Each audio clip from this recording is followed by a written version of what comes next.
Selamat pagi, yang hari ini mendung banget pagi ini. Jadi yang jauh silakan mendekat, yang dekat silakan merapat karena pagi ini kita ketemu lagi di Strategic Room bareng gue Bro WP dan gua Bro Nuzli.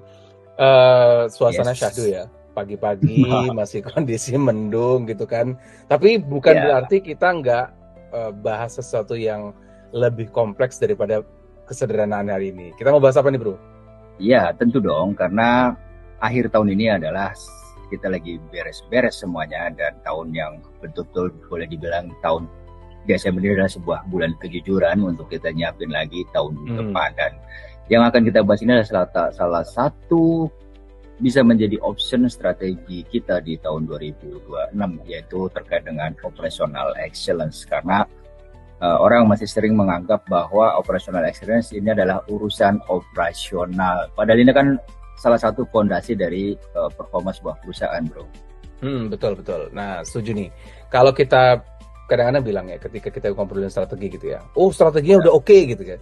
Tapi ketika dicek operasionalnya, baru sadar justru 80% masalah muncul dari eksekusi harian nih. Dari teman-teman operasional harian ya, yang nggak beres gitu, nggak efisien, melakukan prosedur yang tidak efektif gitu ya. Nah, coba kita obrolin santai tapi lebih deep ya. Nah, ketika kita bicara tentang operational excellence, itu bukan cuman, ini ada SOP-nya 100 gitu misalnya. Tapi nggak pernah dibuka, nggak pernah dibaca. Buat apa kalau kita punya SOP yang banyak gitu ya, tapi nggak pernah dijalankan. Nah, sekarang kita ngobrolin nih, bagaimana perusahaan menjalankan proses inti mereka dengan efisien, konsisten, minimum error, scalable, dan tentunya pasti ini comply gitu ya, compliance-nya. Ya, jadi bukan banyak-banyakan SOP yang menjadi dokumen yang ditumpuk banyak gitu ya, tapi SOP itu harus bisa dieksekusi dan dijalankan tentu kan gitu kan. Kalau kita bisa lihat ini ya bro, ciri perusahaan yang operasional sudah excellence itu bisa kita lihat misalnya kalau mau grow, dia nggak butuh untuk berantem dulu, tinggal gaspol karena fondasinya udah rapi ya kan. Nah, betul. Jadi, kalau kita coba ngambil real case aja nih, contoh kita ngambil bisnis case di industri logistik ya. Ini contoh yang di industri logistik dan transportasi. So let's say kita ada satu perusahaan middle size. Ini gue ngalamin sendiri sih. Ada perusahaan temen gitu ya. Dia armadanya udah banyak, demandnya juga ada tinggi. Revenue literally boleh dibilang dia naik terus. Karena ini perusahaan udah 10-11 tahun gitu. Tapi entah kenapa EBITDA-nya dia turun. Dan yang jadi puncaknya adalah SLA-nya untuk ngedelivery jadi makin kacau. Jadi at the end of the day customer banyak yang komplain bro. Iya nih, jadi ingat nih diagnosanya nih. Kadang-kadang ketika kita lihat ya, masalahnya bukan di sales ya, dan juga bukan di market, apakah marketnya bisa capture ke sama demand gitu ya. Tapi ketika kondisi operasional sehari-hari nggak terkendali. Nah, kalau kita analisa gitu ya, beberapa isu yang muncul, rutin supirnya nggak jelas, mulai penjadwalan ini tidak secara efisien mereka menjalankan route-nya gitu ya. Kemudian jadwal armadanya tumbang tindih. Ada armada satu dengan armada yang lain punya rute yang sama, tetapi ketika ngobrol paket logistik yang harus diantar, mereka nggak penuh gitu ya gitu. Dan kemudian maintenance dilakukannya reaktif ya, bukan preventif. Nunggu ada isu dulu baru dilakukan maintenance. Kan repot kan, mobil gitu atau armadanya waktunya ganti oli gitu jadi begitu ternyata bermasalah. Nah, harusnya preventif. Kemudian fuel consumption nggak pernah dianalisis. Bener nggak konsumsi bahan bakarnya itu efisien gitu. Kemudian berikutnya ada order masuk lambat karena sistem manual, apalagi pakai Excel gitu ya.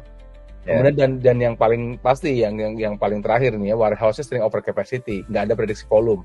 Misalnya sebentar lagi kan ada 12 nih Harbolnas gitu ya.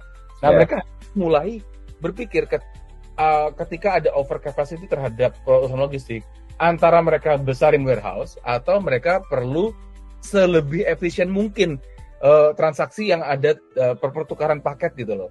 Gitu bro. Ya, dan itu valid banget karena gue kurang lebih juga menganalisis hal yang sama kayak gitu, dan ini sangat menarik karena semua orang itu ngerasa itu hal yang normal gitu ya, padahal kan kebocoran operasional itu pasti bikin bisnis jadi nggak efisien dan pastilah tentu nguras biaya di situ gitu. Jadi begitu perusahaan ternyata bisa mulai menjalankan yang sifatnya basic dulu, sisi operational excellence, contoh tadi ya, yang lu bilang tadi, kita lakukan perbaikan routingnya, tentu basisnya pakai data lah ya. Terus digitalisasi ordernya biar nggak manual lagi. Gimana SOP untuk loading unloadingnya kita betul misalnya kan. Terus maintenance schedule-nya dibuat otomatis, nggak yang reaktif rusak baru bikin, dan ini tentunya harusnya udah dimasuki di budgeting loh, ya kan? Betul. Terus ya bikin dashboard yang real time gitu ya untuk melihat load atau utilisasi armadanya, bahkan kalau bisa dibikin per armada itu seperti apa. Dan kita lihat hasilnya ya dalam 4-6 bulan ini kayak gimana, karena ternyata bisa jadi bensinnya jadi lebih efisien, on time armadanya juga jadi turun, delivery tepat waktu karena meningkat gitu kan, dan itu tentunya biaya operasional bisa turun tuh 8-12%, dan hal yang paling penting adalah tentu customer satisfaction jadi naik dan EBITDA bisa langsung lebih terdongkrak lagi tentunya. Nah, betul banget itu bro. Nah, kalau ini kan pasti contoh klasik ya, strateginya nggak salah, tapi operasional yang nggak siap menopang growth. Apalagi kalau kita bicara tentang bisnis logistik, itu ada masa-masa tertentu atau season-season tertentu di mana mereka akan growth tinggi, expansion, scalingnya gede gitu. Nah, mereka bagaimana agar jangan sampai ketika scaling gede, armadanya rusak semua kan, repot juga kan gitu. Nah, setelah kita bicara tentang flow harian mereka dibenerin, baru akan kelihatan potensi sebenarnya. Nah, berikutnya bro. Nah, kita kasih jalan ninjanya. Apa sih sebenarnya menjadi strategic builder? Bagaimana kita mulai dari sisi operational excellence-nya gitu kan bro. Nah, kita kasih jalan ninjanya dulu aja nih bro. Gimana bro? Apa aja? Oke, yang pertama nih yang gua kepikiran ya, mapping proses end to end-nya. Agar tahu nih sebenarnya aktivitas mana yang punya nambah nilai gitu. Ini pertambahan nilai gitu. Mana yang nyita waktu, yang punya edit value ya. Ada edit value-nya. Dan mana yang cuma nyita waktu, ngabisin waktu nih, nggak efisien. Betul bro? Kalau menurut gue yang kedua adalah kita harus bikin yang namanya standar kerja gitu ya. Karena tanpa standar kerja pastilah hasilnya akan acak-acakan bro gitu. Betul. Nah, kalau tadi bicara standar ya, menarik banget. Kalau misalnya karena asumsi satu dengan asumsi yang lain akan berbeda kan, kepalanya beda. Kalau nggak punya standar pasti akan acak-acakan. Betul. Nah, yang ketiga yang gue pikirin adalah budaya continuous improvement. Jadi bukan project 3 bulan, tapi jadi habit harian gitu. Jadi dan itu terpatri di dalam diri. Next apa bro?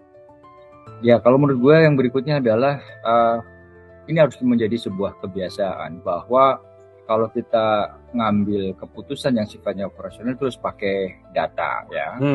Karena kan tanpa data ya kita cuma berdebat dan biasanya kan cuma pakai asumsi-asumsi. Oh, biasanya gini, biasanya gitu, tanpa data yang bisa di sounding atau dipresentasikan gitu.